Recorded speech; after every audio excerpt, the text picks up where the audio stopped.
이제 한국은 중국한테 게임이 안 될 겁니다. 확실히 중국을 책임지겠습니다.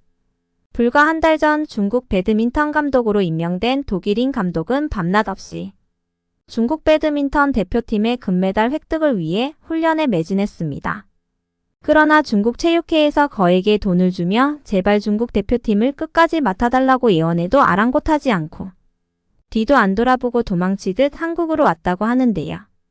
독일인 감독은 한국 도착 후 놀라움에 길거리에 주저앉을 수밖에 없었다고 합니다. 도대체 독일인 감독은 어떤 사연이 있었는지 오늘의 사연 시작하겠습니다. 안녕하세요.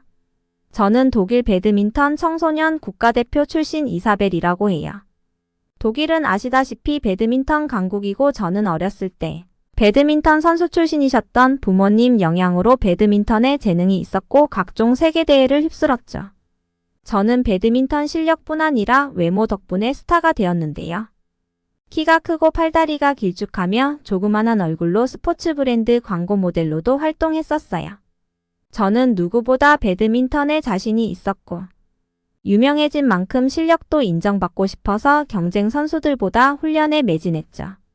하지만 제 인생은 결코 쉽지만은 않았어요. 청소년 국가대표를 마치고 성인 국가대표 선발전을 준비 중이었는데요. 저는 어느 때와 같이 과도한 훈련을 하고 밤낮 없이 훈련에 매진했죠. 시합 전날까지 무리하다 보니 경기 당일날 제 몸 상태는 안 좋았지만 저는 할 수 있다는 집념으로 시합을 진행했어요. 경기 시작 5분 후 저는 득점 찬스에서 점프하고 착지하는 과정에서 제 무릎은 더 이상 경기를 할 수 없을 정도로 되어버렸죠. 저는 포기하고 싶지 않았지만 코치님의 만류로 결국 국가대표에서 떨어지게 되었습니다. 경기가 끝난 후 일상생활은 가능해서 재활하면서 다시 국가대표에 도전하고 싶었지만 더 이상 선수 생활을 할 수 없는 상태라고 병원에서 진단을 받았어요. 저는 어려서부터 배드민턴밖에 모르고 배드민턴만을 위해 살았는데 이제 배드민턴을 못한다는 소리를 듣고 앞날이 막막하더군요. 부모님은 모델 일을 해보라고 권하셨지만 저는 배드민턴을 못한다는 것에 용납을 못했죠. 그 후 몇 개월 동안 깜깜한 방 안에서 고독하게 지냈죠. 이런 저의 모습을 보시던 배드민턴 스승님은 저에게 위로의 말씀을 해주시면서 저의 능력이면 충분히 지도자의 길을 할 수 있다는 희망을 주셨어요. 저는 며칠을 고민하다 스승님의 말을 따르기로 했어요. 저는 스승님 밑에서 청소년 대표팀 코치직을 수행하면서 지도자의 길도 잘할 수 있을 것 같다는 생각이 들더군요. 정식적인 지도자 과정을 거치고 청소년 국가대표 감독직까지 맡아 세계대회에서 메달을 휩쓸었죠.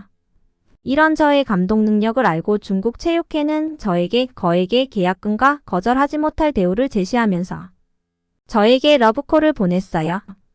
중국은 배드민턴 강국으로 라이벌인 한국과 매회 대회에서 경쟁을 하고 있었죠.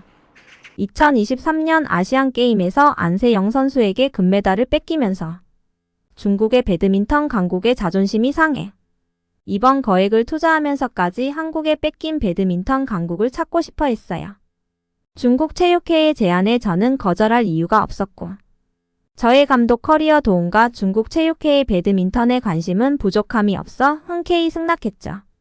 저는 청소년 국가대표 시절 세계 여러 나라 선수들을 상대해 보았고 특히 한국 선수들과 시합에선 항상 승리해서 중국 대표팀의 승리를 호언장담했죠. 중국 체육회는 그렇게만 해준다면 거액의 보너스와 특별 혜택까지 준다는 계약서까지 써주더군요.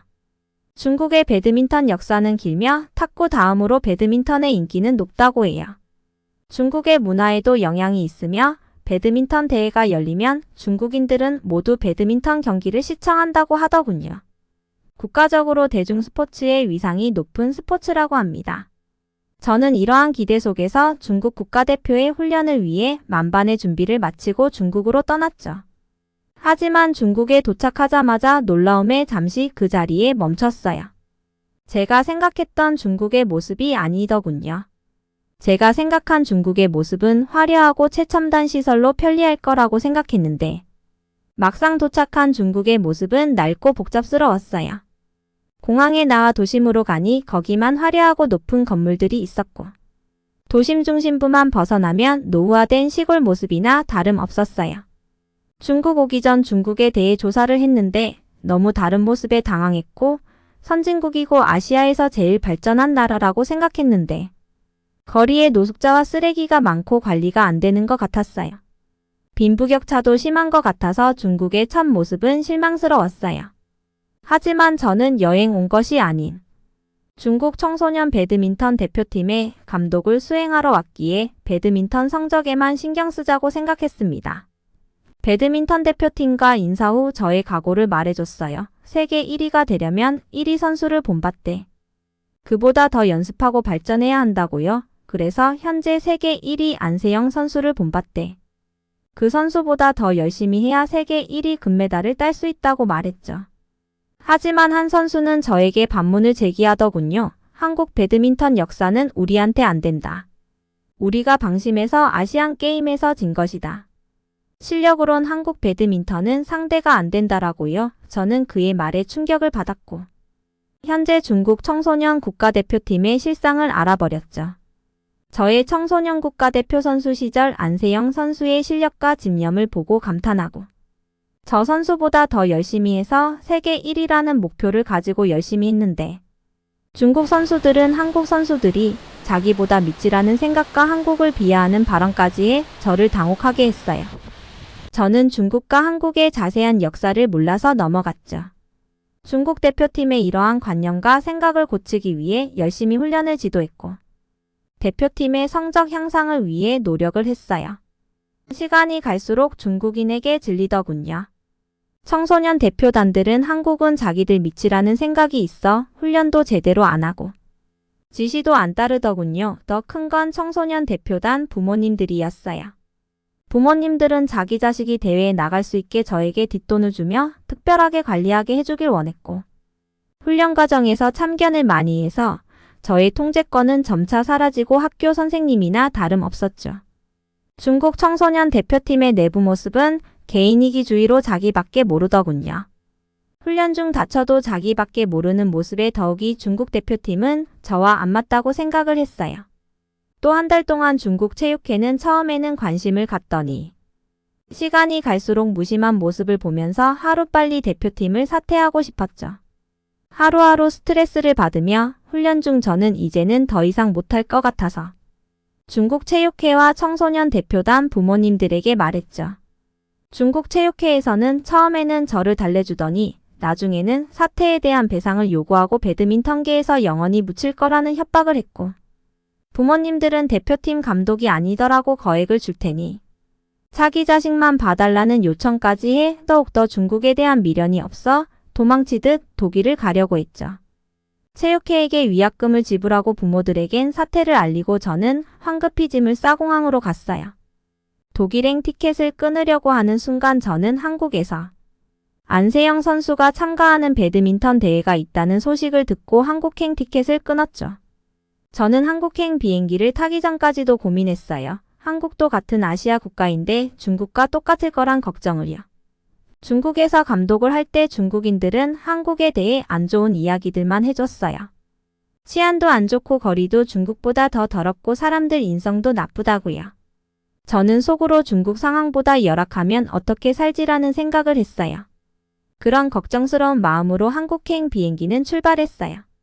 한국행 비행기는 대한항공으로 승무원들은 한국인들이었어요. 큰 키에 조그만한 얼굴로.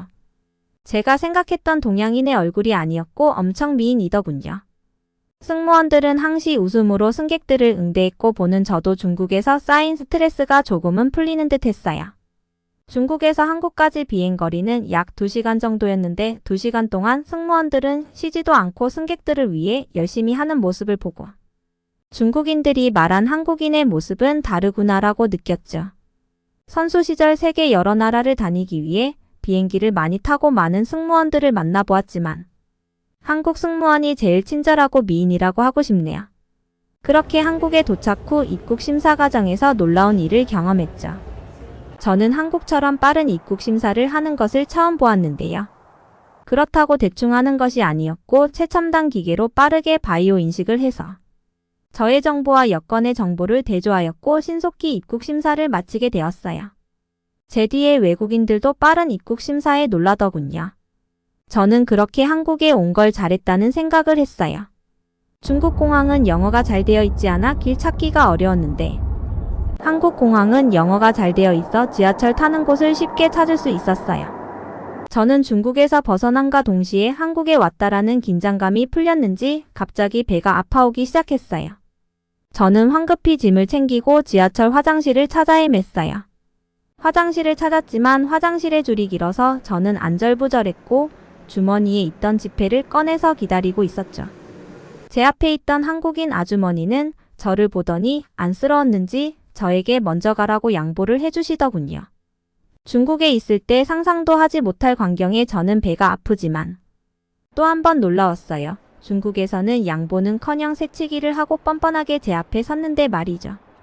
저는 한국인 아주머니에게 감사하다는 인사를 하고 화장실로 들어가면서 지폐를 어디다 넣어야 하는지 몰라서 아주머니에게 물어봤는데 한국인 아주머니는 지하철 화장실은 무료라고 해서 황급히 화장실로 들어갔어요.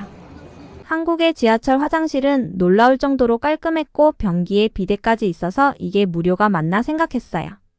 바닥에 쓰레기 하나 없었고 수시로 화장실 청소 아주머니가 청소를 하고 계시더군요. 놀라운 건 손비누도 있고 손세정제 심지어 가글까지 있더군요. 이게 정말 무료가 맞는지 청소 아주머니에게 다시 물어봤죠. 한국은 얼마나 복지가 잘 돼 있고 부유하길래 공용 화장실도 무료일까라는 생각과 중국, 독일의 시민의식과 한국의 시민의식을 비교가 되더군요. 제가 알던 아시아 선진국은 중국이 아니고 한국이라고 생각했어요. 저는 한국 화장실 경험을 하고 지하철을 타러 갔는데 순간 제 눈을 의심했어요.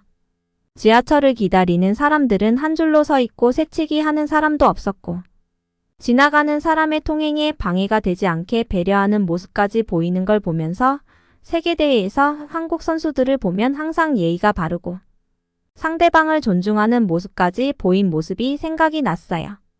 중국과 너무나 다른 모습에 저는 정신이 혼미하기까지 하더군요. 중국에서는 버스가 오면 우르르 몰려가 서로 밀고 당기면서 자기가 먼저 타는 모습을 봤는데 한국은 완전 정반대의 모습에 감탄할 수밖에 없었어요.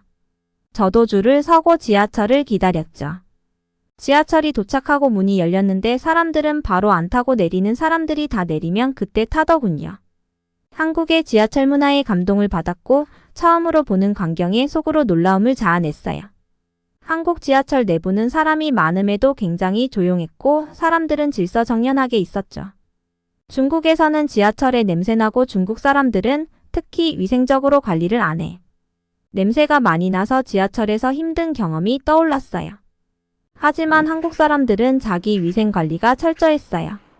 한 교복 입고 앉아있는 한 학생은 앞에 어르신이 서 있는 걸 보고 재빨리 어르신에게가 자리를 양보하더군요.